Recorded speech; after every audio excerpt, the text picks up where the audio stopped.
ಅಣ್ಣನಾಗಿ, ನನ್ನ ಮಾರ್ಗದರ್ಶಕನಾಗಿ, ನನ್ನ ಎಲ್ಲ ಕೆಲಸ ಕಾರ್ಯಗಳಿಗೂ ಕೂಡ ಸ್ಫೂರ್ತಿಯಾಗಿ ನಿಂತಹ ಈಶ್ವರಾನಂದಪುರಿ ಸ್ವಾಮೀಜಿಯವರ ವಿಭಾಗದಲ್ಲಿ ಈ ಮಠವನ್ನು ಕಟ್ಟಿದ್ದೇವೆ.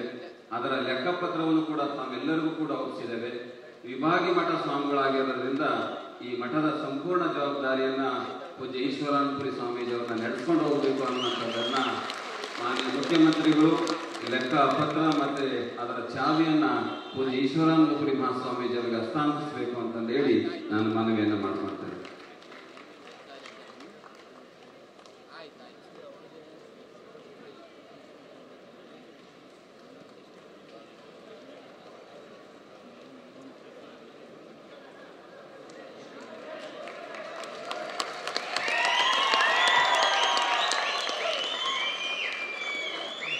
ಕರ್ನಾಟಕ ರಾಜ್ಯದ ಘನವೆತ್ತ ಮುಖ್ಯಮಂತ್ರಿಗಳು ಶ್ರೀಮಾನ್ ಸಿದ್ದರಾಮಯ್ಯ ಸಾಹೇಬರು ಮಠದ ಬೀಗವನ್ನ, ಜವಾಬ್ದಾರಿಯನ್ನ ಪರಮಪೂಜ್ಯ ಸ್ವಾಮಿ ಈಶ್ವರಾನಂದಪುರಿ ಸ್ವಾಮೀಜಿಯವರಿಗೆ ಹಸ್ತಾಂತರಿಸ್ತಾ ಇದ್ದಾರೆ.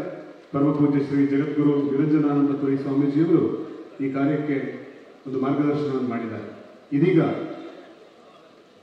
ಸಮಯಾಭಾವ ಇರೋದ್ರಿಂದ ಮಾನ್ಯ ಮುಖ್ಯಮಂತ್ರಿಗಳು ಬೇರೆ ಕಾರ್ಯಕ್ರಮಕ್ಕೆ ಹೋಗಬೇಕಾಗಿದೆ.